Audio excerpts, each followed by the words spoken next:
ఉరుకుమాయ ఉరుకుమాయ ఉరుకుమాయ quick single and yes gap లో అయిపోయి బాబు ఛాంపియన్స్ ఆఫ్ 2025 సారీ వావ్ కదా ఒక ఓవర్ మిగిలి మ్యాచ్ గెలిస్తే నీకు ఏమైనా ఇబ్బందా హ్యాట్స్ ఆఫ్ టు ఇండియా జై హో టీమ్ ఇండియా అన్బిలీవబుల్ సీన్స్ చూస్తున్నాం దుబాయ్ లో జడేజా బ్యాట్ నుంచి వచ్చినటువంటి ఆ బౌండరీ తర్వాత ఛాంపియన్స్ కింద అన్బీటెన్ గా ఈ టోర్నమెంట్ మొత్తం ఆడినటువంటి టీమ్ ఇండియా ఫైనల్స్ లో కూడా అలాంటి ఛాంపియన్ పర్ఫార్మెన్స్ చూపించారు. బీట్ విత్ ద బాల్ తర్వాత bat or with the fielding ఆర్డినరీగా ఆడారు. త్రూ అవుట్ ద టోర్నమెంట్ చాలా బాగా ఆడారు. సూపర్ ఆడారు క్రికెట్. నిజంగా లాస్ట్ మూమెంట్ దాకా ఫైట్ ఇచ్చారు వాళ్ళు. చూపించాడు సెమీఫైనల్ లో ఫైనల్ లో.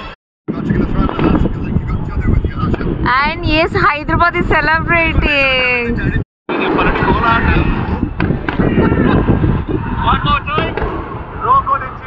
ఇవాల్టి అద్భుతమైన నాక్ ఆడిన కెప్టెన్ కి salute, hats off to him. One more time social మీడియాలో ఎవరిని డిసప్పాయింట్ చేస్తాడు ఎప్పుడు కింగ్ గ్రౌండ్ లో ఉన్న కింగ్ ఇస్ కింగ్ బాస్ అంతే.